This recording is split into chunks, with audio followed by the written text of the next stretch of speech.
Welcome to my channel யான் to what. இன்னைக்கு நம்ம பார்க்க போகிற டாபிக் ரொம்ப நாளாக எல்லாரும் கேட்டுட்டு இருந்த ஒரு டாபிக் தான். எப்படி க்ரோஷெட் பேட்டர்னை ரீட் பண்ணுறது அப்படிங்கிறத தான் பார்க்க போகிறோம். இந்த வீடியோவில் பார்த்தீங்கன்னா எஸ்பெஷலாக நம்ம டயக்ராமேட்டிக் பேட்டர்ன்ஸ் எல்லாம் எப்படி ரீட் பண்ணுறதுன்னு பார்க்க போகிறோம். நம்ம க்ரோஷெட் பேட்டர்ன்ஸ் வந்து ரெண்டு டைப்பாக நமக்கு கிடைக்கும். ஒன்று வந்து வேர்ட்ஸில், அதாவது சிங்கிள் க்ரோஷெட் டபுள் க்ரோஷெட் போட சொல்லி வேர்ட்ஸில் எழுதியிருப்பாங்க, அது ஒரு டைப். இன்னொன்று வந்து டயக்ராமேட்டிக் பேட்டர்ன்ஸாக கிடைக்கும். டயக்ராம்ஸ் மட்டும்தான் அதில் இருக்கும். ஒரு ப்ளஸ் சைன் மாதிரி, டாட் வச்ச மாதிரி, சர்க்கிள் இருக்கும். அந்த மாதிரி பேட்டர்ன்ஸ்லாம் பார்த்துருப்போம் நம்ம. அந்த மாதிரியான டயக்ராமேட்டிக் பேட்டர்ன்ஸை நம்ம எப்படி ரீட் பண்ணுறதுங்கிறத இந்த வீடியோவில் நம்ம பார்க்கலாம். இந்த டயக்ராமேட்டிக் பேட்டர்ன்ஸை ஏன் கிரியேட் பண்ணாங்க அப்படின்னு பார்த்தீங்கன்னா, எல்லாருக்கும் எல்லா லாங்குவேஜும் தெரியாது. சில பேட்டர்ன் பார்த்தீங்கன்னா இங்கிலீஷில் இருக்கும், சிலது ஸ்பானிஷில் இருக்கும். அப்போது ஸ்பானிஷ் தெரிஞ்சவங்களுக்கு தான் அந்த பேட்டர்ன் போட தெரியும் இல்லையா? அப்படி பார்க்கும்போது டயக்ராமேட்டிக் ரெப்ரசன்டேஷனில் ஒரு பேட்டர்ன் இருந்துச்சு அப்படின்னா, அது படிக்க தெரிஞ்சவங்களும் தெரியாதவங்களும் நம்ம வந்து ஈஸியாக அதை பார்த்து க்ரோஷேட் பண்ண முடியும். அதுக்காக தான் இந்த டயக்ராமேட்டிக் பேட்டர்ன்ஸ்னு முதல்ல ஒன்று வந்துச்சு. ரிட்டர்ன் பேட்டர்னை விட டயக்ராமேட்டிக் பேட்டர்ன் ஃபாலோ பண்ணுறது ரொம்ப ஈஸி. ஏன்னா ஒவ்வொன்றா நம்ம ரிட்டர்ன் பேட்டர்னில் படிப்போம். சிங்கிள் க்ரோஷேட் 2 டைம்ஸ் பண்ணணும், 4 டைம்ஸ் பண்ணணும், அந்த மாதிரி ஒன்றா படித்து பண்ணிகிட்ருப்போம். டயக்ராமேட்டிக் பேட்டர்னில் பார்க்கும்போது நம்ம க்ரோஷெட்டோட அவுட்புட் வந்து ஒரு டயக்ராம் ஃபார்மில் நமக்கு தெரிஞ்சிடும். நம்ம இப்படி ஸ்கொயர் தான் ஒர்க் பண்ண போகிறோம், சர்க்கிள் தான் ஒர்க் பண்ண போகிறோம் அப்படின்ட்டு அந்த டயக்ராம் பார்த்தாலே நம்ம கண்டுபிடிச்சிடலாம். இந்த டயக்ராமேட்டிக் பேட்டர்ன்ஸ் எல்லாம் ரீட் பண்ணுறதுக்கு முதல்ல நம்ம க்ரோஷெட்டோட சிம்பிள்ஸ்லாம் என்னென்னு பார்க்கணும். கிராஃப்ட் கவுன்சில் ஆஃப் அமெரிக்கா அப்படிங்கிற ஒரு கவுன்சிலில் பார்த்தீங்கன்னா, உலகத்தில் இருக்க எல்லாருக்குமே க்ரோஷெட்டோட பேட்டர்ன்ஸ் புரியணுங்கிறதுக்காக சிம்பிள் ஃபார்மில் அதை கொண்டு வந்திருக்காங்க. நம்ம ரிட்டர்ன் ஃபார்மில் பார்த்தோம் அப்படின்னா யூஎஸில் ஒரு மாதிரி சொல்லுவாங்க, யூகேல ஒரு மாதிரி சொல்லுவாங்க. சில இடத்துல double crochet, triple crochet confusion இருக்கும் இல்லையா? அந்த கன்ஃபியூஷன் எல்லாம் இந்த டயக்ராமேட்டிக் பேட்டர்ன்ஸில் நமக்கு இருக்காது. ஸோ உலகத்தில் எந்த லாங்குவேஜ் பேசுகிறவங்க இந்த க்ரோஷெட் பேட்டர்னை டயக்ராமேட்டிக் ஃபார்மில் எடுத்து பார்த்தாங்கன்னா எல்லாருக்குமே இது புரியும். இப்போது அந்த க்ரோஷெட் சிம்பிள்ஸ்னால் எப்படி நம்ம ரீட் பண்ணணும் அப்படின்னு பார்க்கலாம் வாங்க. அதுக்கு முன்னாடி இந்த வீடியோ உங்களுக்கு பிடிச்சிருந்ததுன்னா லைக் பண்ணுங்கள், சப்ஸ்கிரைப் பண்ணுங்கள், கீழே இருக்க பெல் ஐக்கானை மறக்காமல் கிளிக் பண்ணுங்கள். இப்போ க்ரோஷெட்டோட பேட்டர்ன்ஸ் எல்லாம் எப்படி ரீட் பண்ணுறதுன்னு பார்க்கலாம். க்ரோஷெட் பண்ணுறதுக்கு நமக்கு ஃபவுண்டேஷனாக இருக்கிறது இந்த செயின்ஸ் தான். இந்த செயினை இந்த சிம்பிள் வச்சு தான் நம்ம ரெப்ரசன்ட் பண்ணுவோம். இது சின்ன சர்க்குலர் ஷேப்பில் செயின்ஸாக இருக்க மாதிரி இருக்கும். அடுத்தது பார்த்தீங்கன்னா சிங்கிள் க்ரோஷேட். நம்ம படிப்படியாக ஒன்றா வருவோம். சிங்கிள் க்ரோஷேட் பார்த்தீங்கன்னா இந்த மாதிரி ப்ளஸ் சிம்பிள் இருக்கும், அப்படி இல்லைன்னா எக்ஸ் சிம்பிள் மாதிரி இருக்கும். ஸோ இந்த ரெண்டு சிம்பிளுமே நம்ம செயின்ஸுக்கு ரெப்ரசன்ட் பண்ணுறது தான்.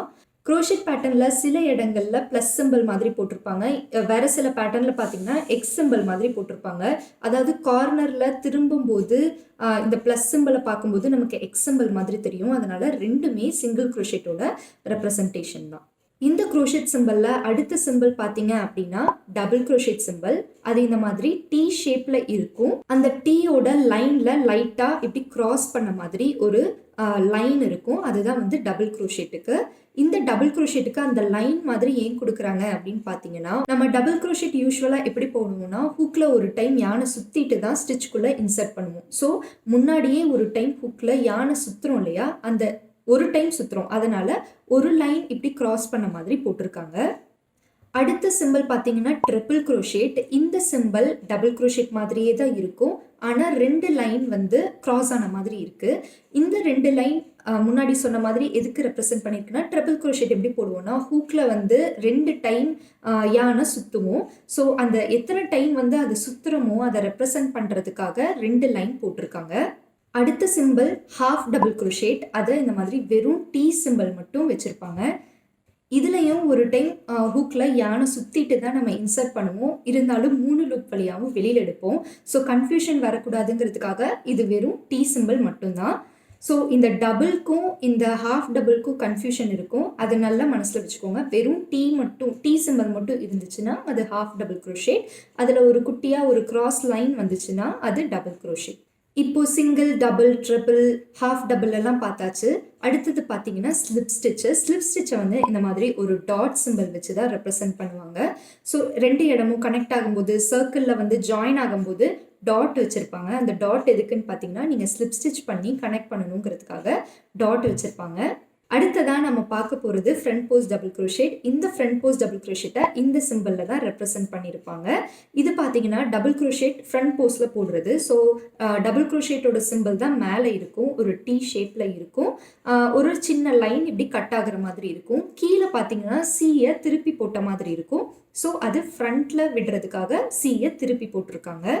இதுவே பேக் போஸ்ட்டில் பார்த்தீங்க அப்படின்னா இந்த சிம்பிளை ரெப்ரசென்ட் பண்ணுவாங்க. ரெண்டும் ஒரே மாதிரி தான் இருக்கும். சி வந்து நார்மலாக நம்ம சி போடுற மாதிரி இந்த பக்கம் வந்திருக்கும். அது பேக் போஸ்ட் டபுள் க்ரோஷேட். அதுக்கப்புறம் பார்த்தீங்கன்னா ஒரு ஸ்டிச்சில் நம்ம ஒர்க் பண்ணும்போது ஃப்ரண்ட் லூப்பில் ஒர்க் பண்ணுவோம், அப்படி இல்லைன்னா பேக் லூப்பில் ஒர்க் பண்ணுற மாதிரி இருக்கும். அதெல்லாம் எப்படி ஒரு சிம்பிளை ரெப்ரசென்ட் பண்ணுறதுன்னு பார்த்தீங்கன்னா, இப்போ ஃப்ரண்ட் லூப்பில் ரெப்ரசென்ட் பண்ணுற சிம்பிள் இதை பார்த்தீங்கன்னா ஒரு சர்க்கிளோட அடிப்பாகம் மட்டும் இருக்க மாதிரி இருக்கும். இப்படி வளைஞ்சிருந்தது அப்படின்னா அது ஃப்ரண்ட் லூப்பில் ஒர்க் பண்ணுறது. இதுவே பேக் லூப்பில் ஒர்க் பண்ணுற சிம்பிள் இதை பார்த்தீங்கன்னா so top portion of the circle இந்த மாதிரி வளைஞ்சிருக்கும். இது பேக் லூப்பில் ஒர்க் பண்ணுறது. அடுத்தது இந்த சிம்பிள் கொஞ்சம் இன்க்ரீஸ் பண்ணால் எப்படி இருக்குன்னு பார்க்கலாம். அடுத்தது ஒரு ஸ்டிச்சில் நம்ம இன்க்ரீஸ் பண்ணணும் அப்படின்னா, நம்ம டபுள் க்ரோஷேட் இன்க்ரீஸ் போடணும் அப்படின்னா இந்த சிம்பிள் மாதிரி இருக்கும். உங்களுக்கு பார்த்தாலே புரியும். ஒரே ஸ்டிச்சில் ஒரே பாயிண்டில் கீழே கனெக்ட் ஆகிருக்கு. மேலே பார்த்தீங்கன்னா 2 ஸ்டிச், அதாவது டபுள் க்ரோஷேட்ஸ் 2 சிம்பிள், அந்த டி சிம்பிள் 2 இருக்குது. ஸோ ஒரே ஸ்டிச்சில் 2 டபுள் க்ரோஷேட் இதில் போட்டிருக்காங்கன்னு நம்ம புரிஞ்சுக்கலாம். இந்த இன்க்ரீஸ் வந்து டபுள் க்ரோஷேட்டில் இல்லாமல் ஹாஃப் டபுள் க்ரோஷேட்லையும் போடலாம். அது உங்களுக்கு பார்த்தாலே புரியும். ஒரு பாயிண்டில் கனெக்ட் ஆகி 2ஆக டிவைட் ஆகிருக்கும். இதுவே 3ஆக டிவைட் ஆச்சு, 4ஆக டிவைட் ஆச்சுன்னா அந்த இடத்துல அவ்வளோ ஸ்டிச்சஸ் நம்ம போடணும். ஒரே ஸ்டிச்சில் நம்ம 4 double crochet, 4 half double crochet அந்த மாதிரி ஒர்க் பண்ணணும். அடுத்தது பார்த்தீங்கன்னா ஷெல் ஸ்டிச்சு. இந்த ஷெல் ஸ்டிச்சை எப்படி ரெப்ரசென்ட் பண்ணுறாங்கன்னா, இப்படி நான் சொன்ன மாதிரி தான் ஒரு பாயிண்டில் ஒரு ஸ்டிச்சில் இருந்து ஒரு 5 டபுள் க்ரோஷேட் ஒர்க் பண்ணுறது தான் நம்ம ஷெல் ஸ்டிச்சுன்னு சொல்லுவோம். ஸோ ஒரு ஸ்டிச்சில் இருந்து நமக்கு 5 டீ போகிற மாதிரி இருக்கும். இப்படி போடுறது ஷெல் ஸ்டிச். அடுத்தது பார்த்தீங்கன்னா puff stitch, cluster, popcorn stitch எல்லாம் இப்படி ரெப்ரசென்ட் பண்ணியிருப்பாங்க. இது உங்களுக்கு பார்த்தாலே புரியும். பாப்கார்ன் ஸ்டிச் உங்களுக்கு போட தெரிஞ்சதுன்னா இதில் என்ன சொல்ல வராங்கன்னு உங்களுக்கு புரியும். ஸோ டபுள் க்ரோஷேட் போடுற மாதிரி ஒரு 5 டைம்ஸ் ஒரே ஸ்டிச்சில் இருந்து எடுத்து வச்சுட்டு ஃபைனலாக எல்லா லூப்ல இருந்தும் வெளியில் எடுப்போம். உங்களுக்கு இந்த பஃப் ஸ்டிச், பாப்கார்ன் ஸ்டிச்லாம் போட தெரியல அப்படின்னா மேலே உங்களுக்கு ஐ பட்டனில் ஒரு லிங்க் கொடுத்துருப்பேன். அதில் பேசிக்காக இந்த ஸ்டிச்சஸ்லாம் எப்படி போடுறதுன்னு சொல்லி கொடுத்துருப்பேன், செக் பண்ணிக்கோங்க. அடுத்தது டிக்ரீஸ் பண்ணுறது எப்படி அப்படின்ட்டு நம்ம பார்க்க போகிறோம். இப்போ சிங்கிள் க்ரோஷேட் 2 டுகெதர் அப்படின்னு போட்டிருப்பாங்க. அந்த சிங்கிள் க்ரோஷேட் 2 டுகெதர் எப்படி ரெப்ரசென்ட் பண்ணியிருப்பாங்கன்னா இப்படி.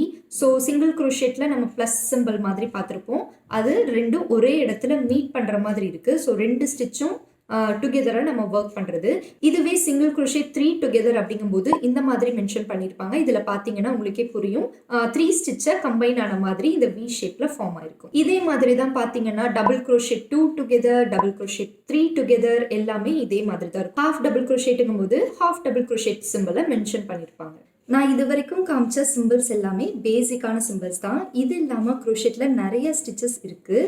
நான் ஏன் இந்த பேசிக்கானது மட்டும் காமிச்சேன் அப்படின்னு பார்த்தீங்கன்னா, உங்களுக்கு இந்த பேசிக் தெரிஞ்சிட்டாலே இதை விட காம்ப்ளெக்ஸாக ஒர்க் பண்ண அதெல்லாம் எப்படி பண்ணணும்னு தெரிஞ்சிடும். ஸோ ஒரு க்ரோஷேட் பேட்டர்னை ரீட் பண்ணுறதுக்கு எந்த அளவுக்கு நமக்கு சிம்பிள்ஸ் தேவையோ அது எல்லாமே உங்களுக்கு சொல்லியிருக்கேன். இப்போ ஒரு பேசிக் எக்ஸாம்பிளோட இந்த க்ரோஷேட் பேட்டர்னை எப்படி ரீட் பண்ணுறதுன்னு பார்க்கலாம் வாங்க. இந்த டயக்ராம் பார்த்தீங்கன்னா ஒரு சிம்பிளான ஒரு க்ரோஷேட் டயக்ராம் தான். பாருங்கள், கீழே இந்த சர்க்கிள்ஸாக இருக்கிறது எல்லாமே செயின்ஸ் தான். இதில் பாருங்கள் எவ்வளோ செயின்ஸ் இருக்குன்ட்டு 1 2 3 4 5 6 7 செயின்ஸ் போட்டுட்டு இங்கே ஒரு ப்ளஸ் சிம்பிள் மாதிரி இருக்குது. இது சிங்கிள் க்ரோஷேட் போட்டிருக்காங்க. 2 செயினை ஸ்கிப் பண்ணிவிட்டு 3rd செயினில் ஒரு ஷெல் போட்டிருக்காங்க. திரும்ப 2 செயினை ஸ்கிப் பண்ணிவிட்டு ஒரு சிங்கிள் க்ரோஷேட் போட்டிருக்காங்க. அதுக்கு மேலே பார்த்தீங்கன்னா ஒரு ஷெல் ஒர்க் பண்ணியிருக்காங்க.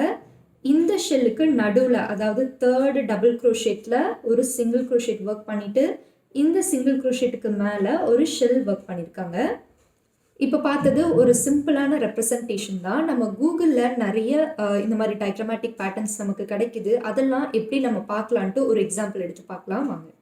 இப்போது கூகுளில் வந்துட்டு க்ரோஷேட் டயக்ராம் பேட்டர்ன்ஸ் அப்படின்னு தேடினீங்கன்னா நிறைய பேட்டர்ன்ஸ் உங்களுக்கு இமேஜஸில் இங்கே வரும். நம்ம ஒரு பேட்டர்ன் எடுத்து இப்போ பார்க்கலாம். ஓப்பன் பண்ணிக்கிறேன்.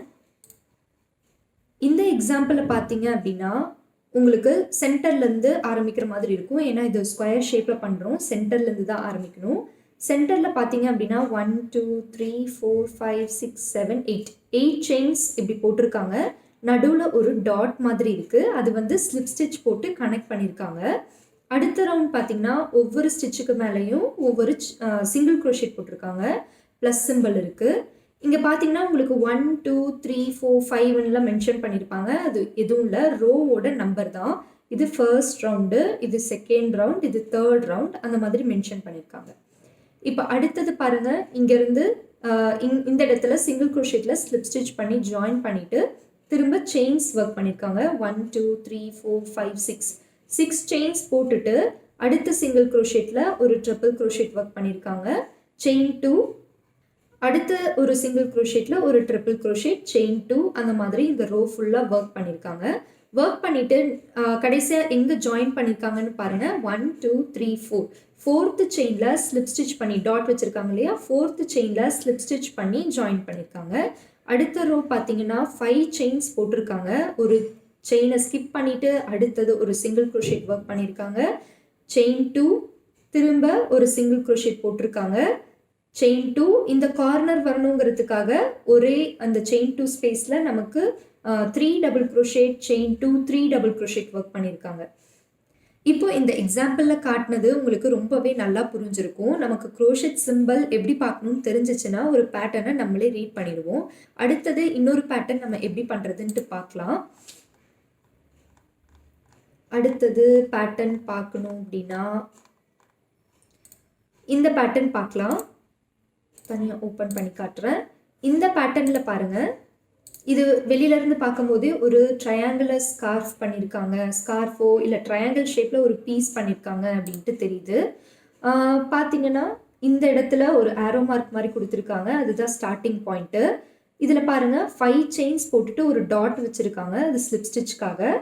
இங்கே 3 செயின்ஸ் போட்டுட்டு அதே ஸ்டிச்சில் 2 டபுள் க்ரோஷேட், அடுத்தது ஒரு டபுள் க்ரோஷேட், இந்த கார்னர் ஃபார்ம் பண்ணுங்கிறதுக்காக 2 double crochet, chain 1 2 double crochet, திரும்ப ஒரு டபுள் க்ரோஷேட், திரும்ப ஒரே ஸ்டிச்சில் 3 டபுள் க்ரோஷேட் மாதிரி ஒர்க் பண்ணியிருக்காங்க.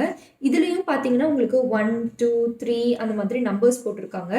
ஏன் இப்படி ஆல்டர்னேட்டிவாக கொடுத்துருக்காங்க அப்படின்னா, இந்த ரோ வந்து இந்த இடத்துலேருந்து ஸ்டார்ட் பண்ணி இப்படி முடிப்போம், முடிச்சுட்டு இங்கே செயின் 3 பண்ணி இந்த இடத்துலேருந்து ஸ்டார்ட் பண்ணுவோம். ஸோ இது 2, இது அப்படியே முடிய போகும்போது திரும்ப இந்த இடத்துலேருந்து ஸ்டார்ட் பண்ணுவோம் 3, இந்த மாதிரி கண்டினியூ பண்ணியிருப்பாங்க. இங்கே மேலெல்லாம் பார்த்தீங்கன்னா இந்த இடத்துல கேப் மாதிரி இருக்கும். இது எதுக்குன்னு பார்த்தீங்கன்னா இதே மாதிரி இந்த இடத்துல கண்டினியூ ஆகிட்டே இருக்கும். ஸோ இந்த ஸ்டார்டிங்கும் இந்த எண்டிங்கும் மட்டும் அவங்க காமிச்சிருக்காங்க, இதெல்லாம் இதில் இருக்க மாதிரியே கண்டினியூ பண்ணணுங்கிறதுனால.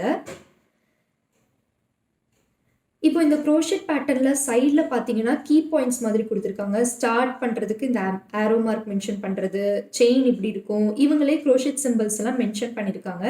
சில பேட்டர்னில் பார்த்தீங்கன்னா இந்த மாதிரி க்ரோஷெட் சிம்பிள் மென்ஷன் பண்ணியிருப்பாங்க, சிலதில் பார்த்தீங்கன்னா இந்த க்ரோஷெட் சிம்பிள் மென்ஷன் பண்ணியிருக்க மாட்டாங்க.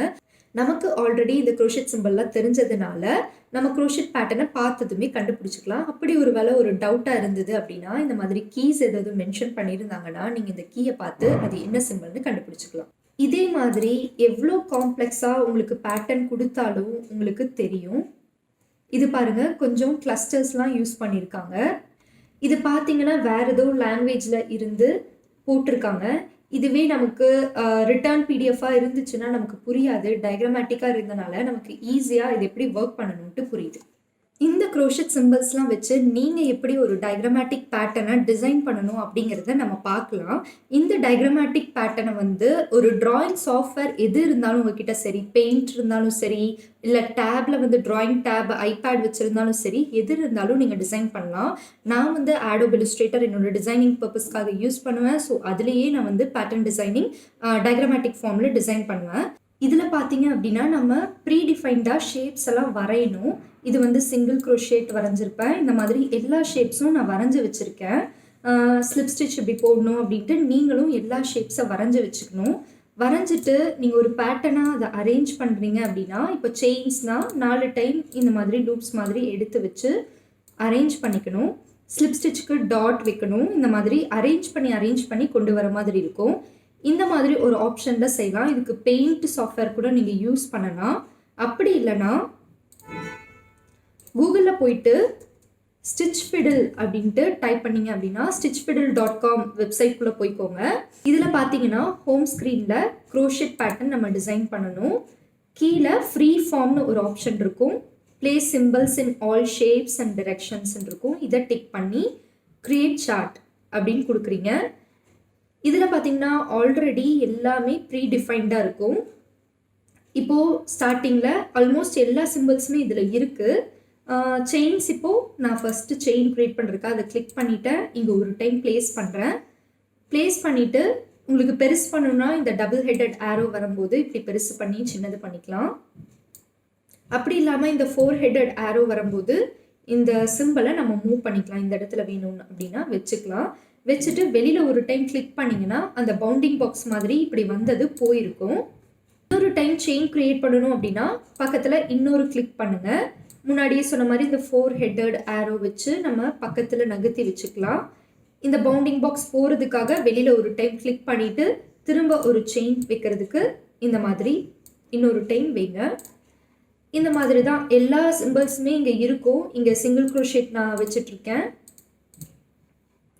அடுத்தது உங்களுக்கு கிளஸ்டர்ஸ் மாதிரிலாம் ஏதாவது வேணும் அப்படின்னா க்ரியேட் பண்ணிவிட்டு சைஸ் சின்னது பண்ணணும், மூவ் பண்ணணும் அப்படின்னா பண்ணிவிட்டு வெளியில் ஒரு டைம் கிளிக் பண்ணிங்கன்னா அது போயிடும். இந்த மாதிரி யூஸ் பண்ணியும் நீங்கள் க்ரோஷேட் பேட்டர்னை டிசைன் பண்ணலாம். இது இல்லாமல் சிம்பிளுக்கு எதுக்கு கலர் சேஞ்ச் பண்ணணும்னா கீழே கலர்ஸ் ஆப்ஷனும் இருக்குது, கலர் சேஞ்ச். இதில் பார்த்தீங்கன்னா எந்த சிம்பிளுக்கு நீங்கள் கலர் சேஞ்ச் பண்ணணும். இப்போ செயின் எல்லாமே நான் வந்து ரெட் கலரில் காட்டணும் அப்படின்னா செயின்ஸ் எல்லாமே ரெட் கலரில் வரும். இப்போ நீங்கள் எந்த இடத்துல செயின் வந்து வச்சாலும் அது வந்து ரெட் கலரில் வரும். இதுவே நீங்கள் வேறு ஏதாவது சிம்பிளுக்கு கலர் சேஞ்ச் பண்ணணும் அப்படின்னா இதிலே போயிட்டு செட்டிங்ஸில் இப்போ இதுக்கு ப்ளூ கலரில் அப்ளை பண்ணுறேன் அப்படின்னா சிங்கிள் க்ரோஷேட்ஸ் எல்லாமே ப்ளூ கலரில் வரும். ஒரு வேரியேஷன் உங்கள் பேட்டர்னில் காட்டணுங்கும் போது இந்த மாதிரி பண்ணிக்கலாம். இப்போ நீங்கள் ஆல்ரெடி ஒரு சிம்பிள் வரைஞ்சிட்டீங்க, அதை வந்து கொஞ்சம் தள்ளி வைக்கணும் அப்படிங்கும்போது திரும்பவும் அந்த சிம்பிள் மேலே போனதும் ஹேண்ட் சிம்பிள் மாறும். அதை கிளிக் பண்ணிங்கன்னா இந்த பவுண்டிங் பாக்ஸ் வந்துடும். இப்போ இதை பெருசு பண்ணணும் இல்லை வேறு ஏதாவது பொசிஷனில் நகர்த்தணும் அப்படின்னா அதை வச்சு நகர்த்திக்கலாம். இப்படி தான் நீங்கள் க்ரோஷேட் பேட்டர்ன் எல்லாம் டிசைன் பண்ணணும். உங்களோட பேட்டர்ன் நீங்கள் ஒரு புதுசாக ஒன்று டிசைன் பண்ணுறீங்கும் போது அது வேர்ல்டு வைடு உங்களுக்கு ரீச் இருக்கணுங்கும் போது நீங்கள் இந்த மாதிரி ஒரு டயக்ராமேட்டிக் பேட்டர்னாக அதை ரெப்ரசென்ட் பண்ணி காட்டுங்க. ஸோ உலகத்தில் எந்த லாங்குவேஜ் தெரிஞ்சவங்களா இருந்தாலும் உங்களோட பேட்டர்னை பார்த்து போடுவாங்க. அவ்வளோதான், டயக்ராமேட்டிக் க்ரோஷேட் பேட்டர்ன்ஸ்லாம் நமக்கு எப்படி ரீட் பண்ணணும்னு தெரிஞ்சிருச்சு. இந்த க்ரோஷேட் சிம்பிள்ஸ் எல்லாம் தெரிஞ்சிச்சுன்னா நம்ம எவ்வளோ பெரிய பேட்டர்னாக இருந்தாலும் ரீட் பண்ணிடலாம். இந்த வீடியோ உங்களுக்கு ரொம்ப பிடிச்சிருக்கும்னு நினைக்கிறேன். பிடிச்சிருந்ததுன்னா சப்ஸ்கிரைப் பண்ணுங்கள், கீழே இருக்க பெல் ஐக்கானை கிளிக் பண்ணுங்கள். கீப் க்ரோஷேயிங். பை.